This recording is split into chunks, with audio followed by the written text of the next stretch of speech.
There are places that do not appear on maps, not because they are hidden behind spells or locked gates, but because they exist only when someone is ready to notice them.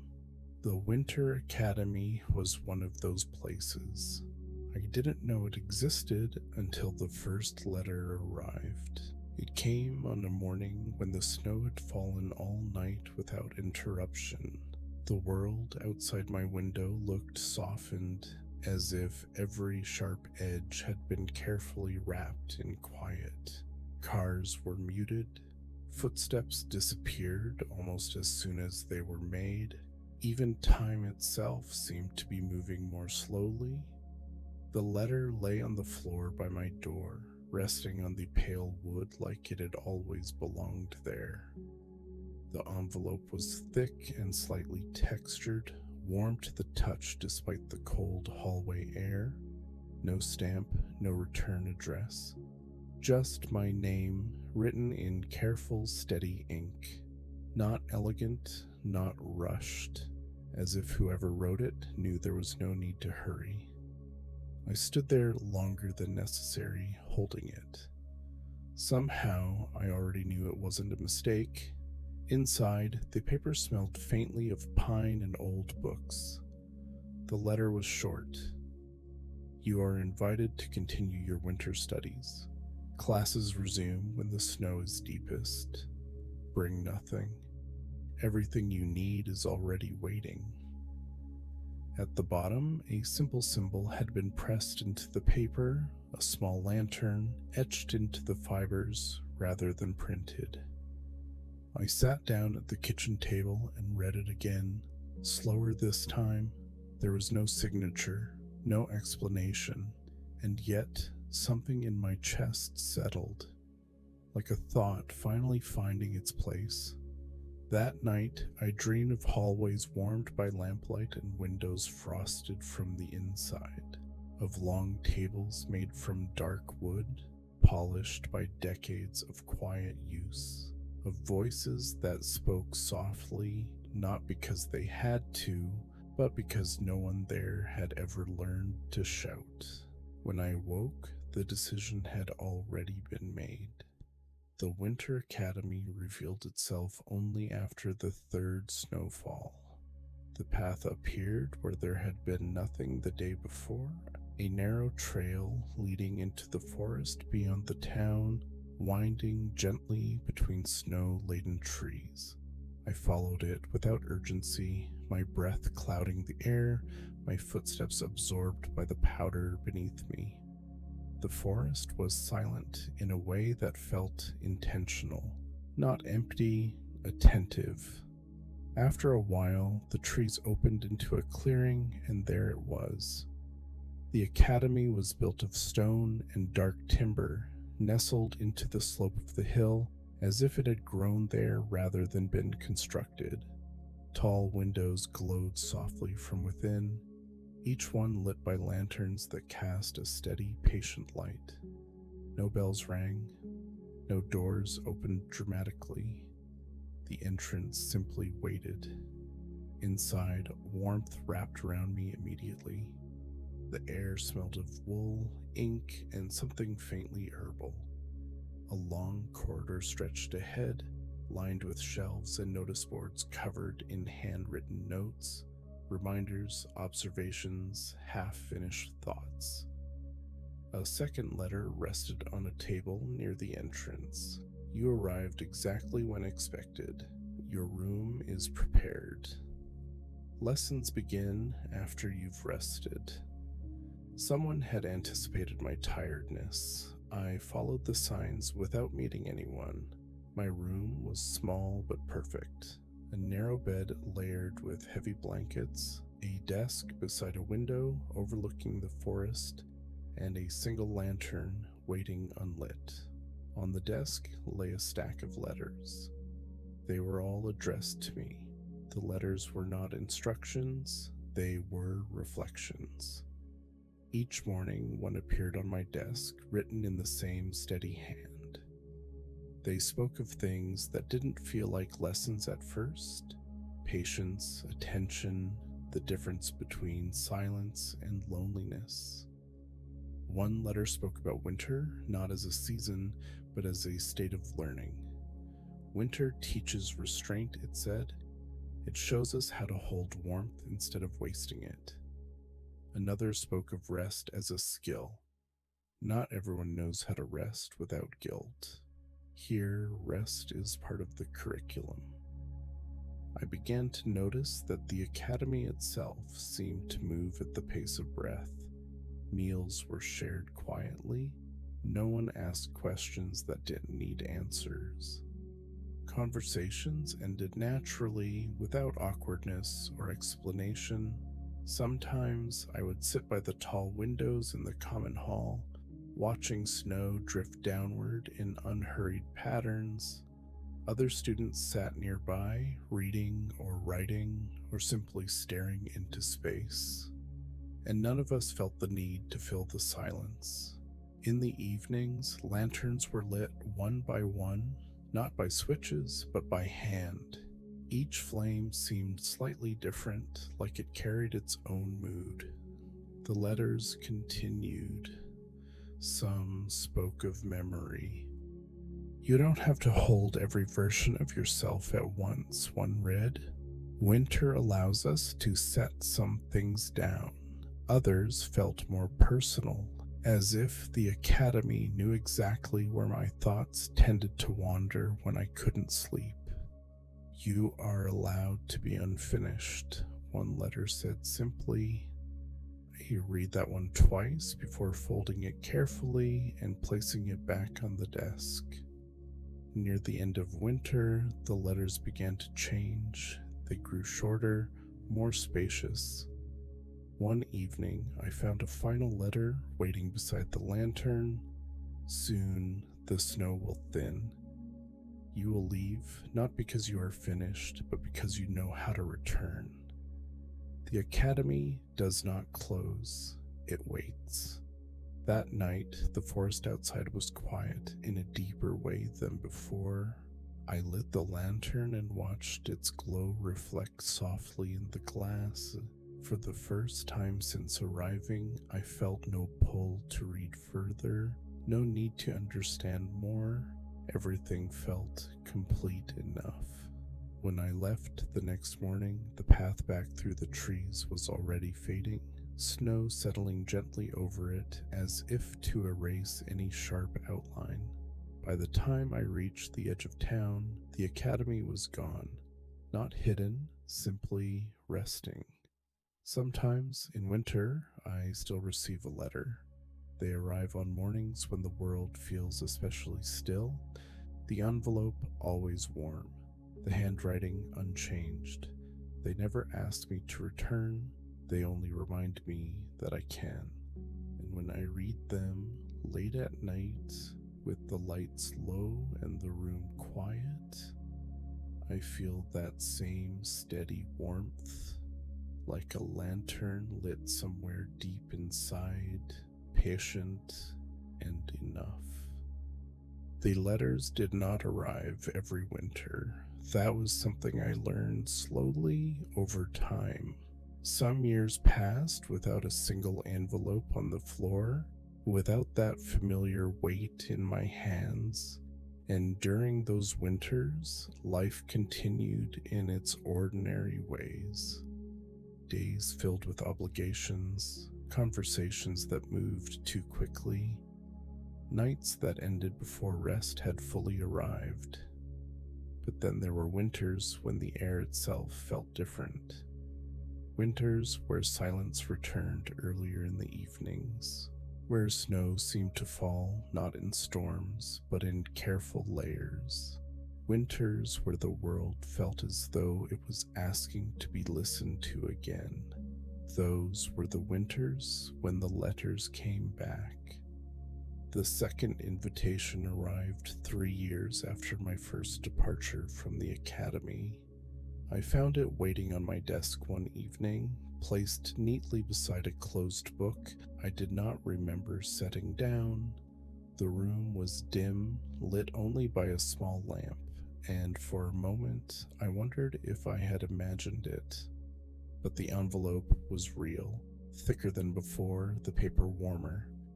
Inside, the message was brief. You have learned how to leave. Now you are ready to stay longer. The lantern symbol was pressed deeper into the paper this time, as if the mark itself had grown more confident. I did not pack. I did not tell anyone where I was going. The next snowfall revealed the path again, quieter than before, less defined. I followed it without questioning whether I should. My feet remembered the way even when my mind did not. The forest welcomed me back like an old room that had been left untouched. Trees stood heavy with snow, branches bowed in familiar shapes. The air carried the same scent of cold bark and stillness, and my breath slowed as soon as I crossed the threshold between town and trail. The academy appeared gradually, its windows glowing low and steady against the hillside. This time, the doors were open. Inside, the space felt deeper, not larger, deeper, as if time had layered itself gently over the walls while I had been gone. The corridors curved more softly. The lantern light seemed warmer, less decorative, more intentional. I was not alone this time.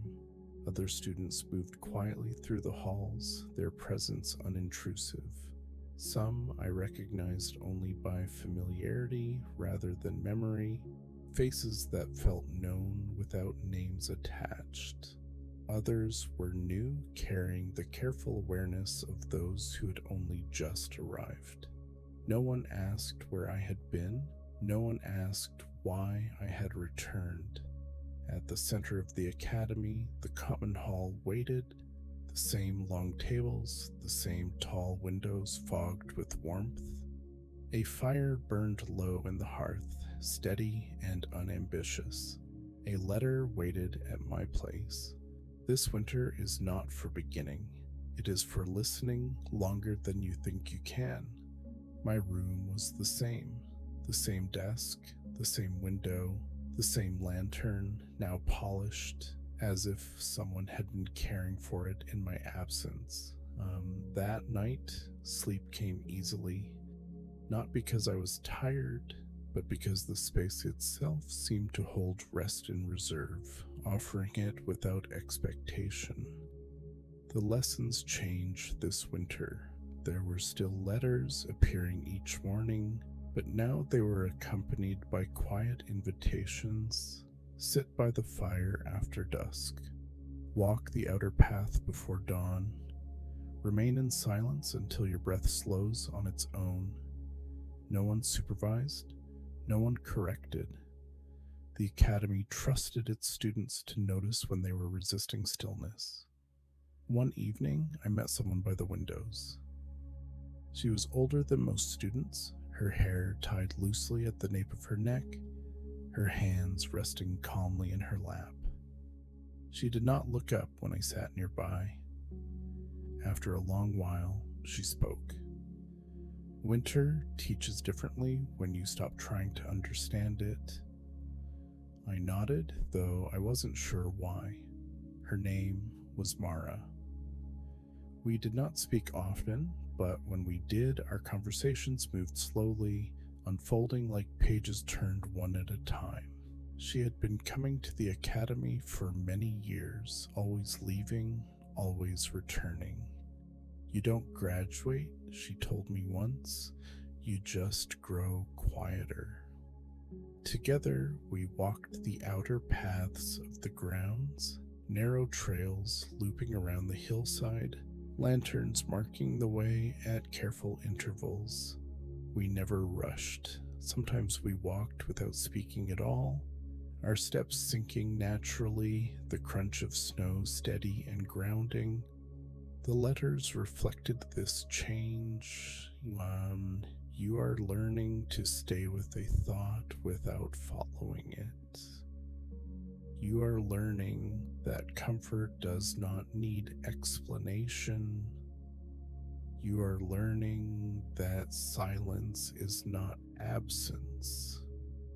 Some nights the academy gathered, not for lectures, but for listening. Lanterns were placed in a wide circle. Everyone sat or lay wherever felt right.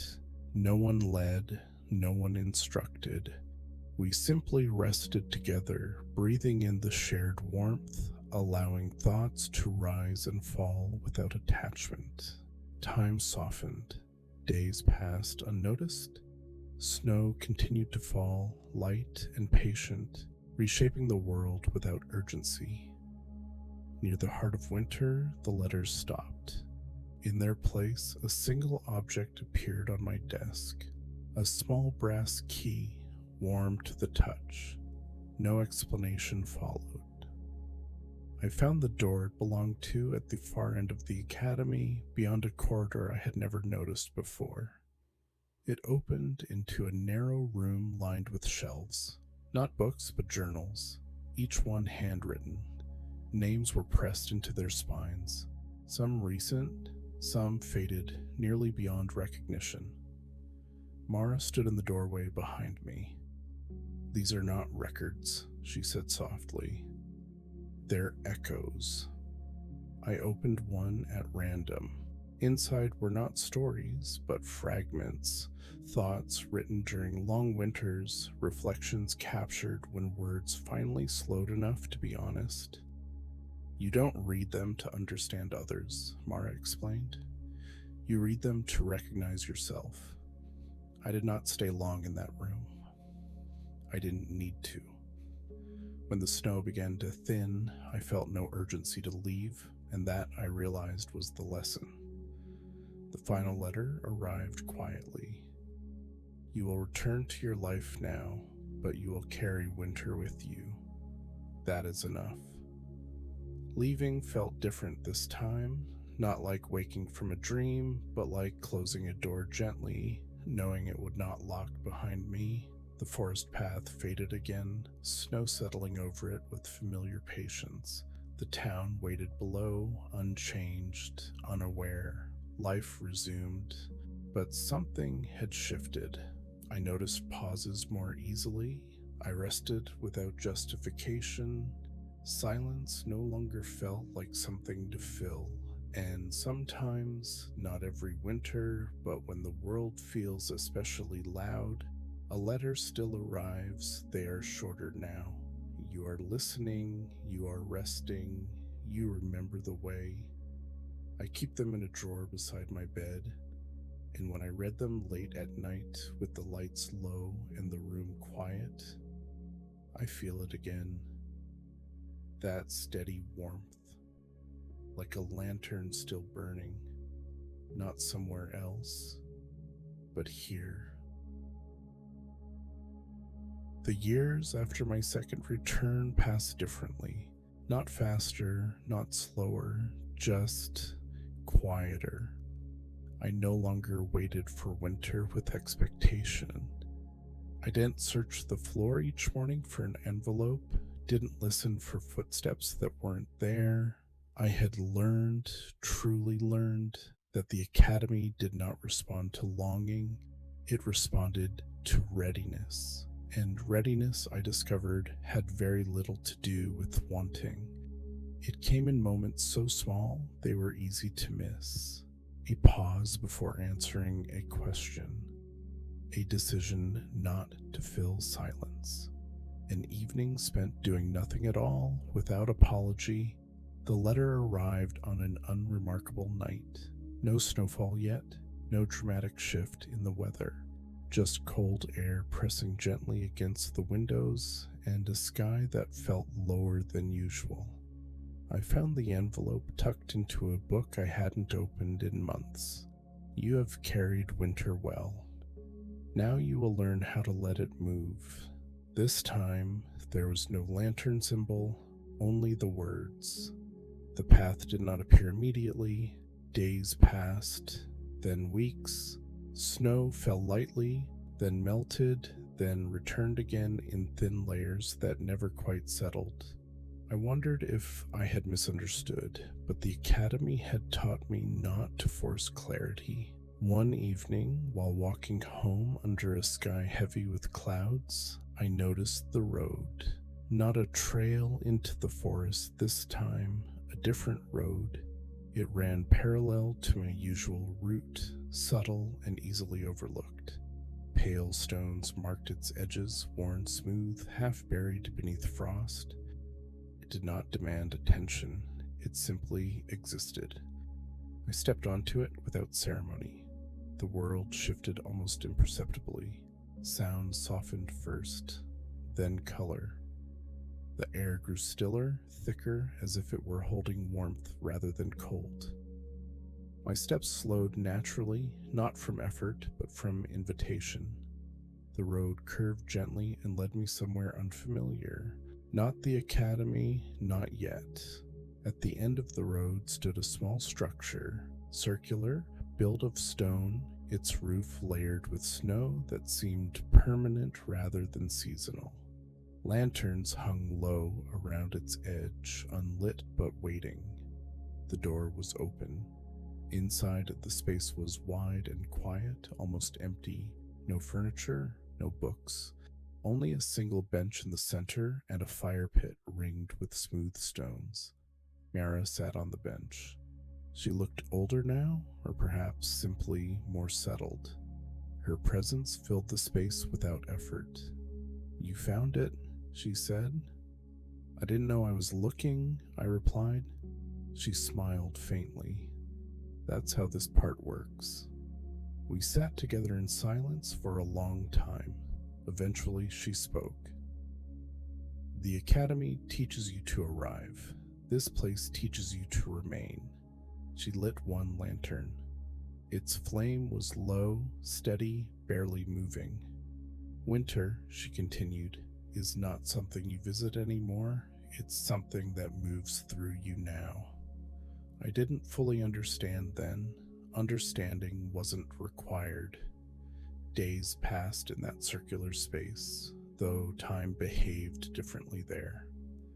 I slept when tired, walked when drawn outside, thought less, listened more. Sometimes others appeared, not students exactly, travelers of a different kind, people who spoke softly and left without explanation. No introductions were made, no histories exchanged. We shared warmth, then silence, then space. The letters returned, not daily, but when needed. Some were only one sentence long. "You don't need to hold everything at once. Stillness can move. Let warmth circulate." One night, snow fell heavily for the first time that season. The lanterns outside were lit one by one, their glow diffused by the falling white. I stepped outside and watched the flakes descend, each one unhurried, unconcerned with landing. Mara stood beside me. "You won't come back here often," she said. "Will I come back at all?" She nodded. "When movement asks for rest, and rest asks for release." I slept deeply that night, not dreamlessly, but gently. Dreams came and went without urgency, like visitors who knew when to leave. When I woke, the space was empty, the lanterns were out, the door stood open, the road back revealed itself without resistance.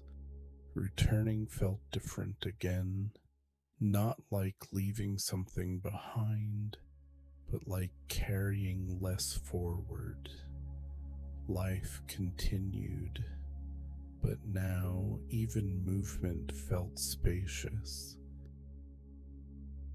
I noticed how seasons overlapped instead of replacing one another, how winter existed in small ways year-round, in early evenings, in quiet rooms, in moments of rest between thoughts.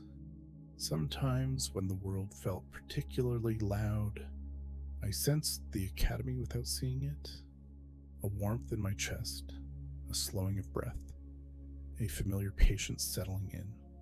The final letter came years later. It was the simplest of all. "You no longer need us to remember." I folded it carefully. Not to keep, not to store, but to acknowledge. And as the night settled around me, quiet, unforced, I understood. The academy had not been a place. It had been a rhythm, one I now carried on my own. And now there's nothing left to follow. No more letters to read, no paths to find, no lessons waiting beyond the next moment. Everything that needed to arrive has already arrived. You may notice how the story no longer asks anything of you. It doesn't pull your attention forward. It doesn't ask you to remember details. It simply rests. Let your breathing slow naturally. There is no right rhythm, no pace to match. Just the gentle rise and fall that happens when the body feels safe enough to let go. In the world of the academy, nights were never meant to be filled with thoughts. They were meant to be held by quiet walls, by steady lantern light, by the understanding that nothing would be taken from you while you slept. And in this moment, you are held too, by the weight of the bed beneath you, by the softness of the air around you, by the simple fact that there's nowhere you need to be. If thoughts appear, let them drift past like snow seen through a window. You don't need to follow them. You don't need to push them away. They will settle on their own. Your shoulders may soften now. Your jaw may loosen. The space behind your eyes can grow heavy and warm. The night is wide, and it is patient. There is no urgency here, no expectation, no unfinished task waiting for you in the dark. Just rest. Imagine a lantern burning quietly somewhere nearby, not bright, not demanding, just enough light to remind you that warmth exists. You don't need to watch it, you don't need to tend it. It knows how to stay lit. And as sleep begins to arrive, slowly, gently, you don't need to move toward it. You can let it come to you, breath by breath, moment by moment. The story has finished telling itself. The road has done its work. All that remains now is this quiet space and the soft, steady unfolding of rest. Nothing more is required. Nothing needs to be remembered. The night will carry you from here. Sleep gently, sleep safely, and let the warmth remain.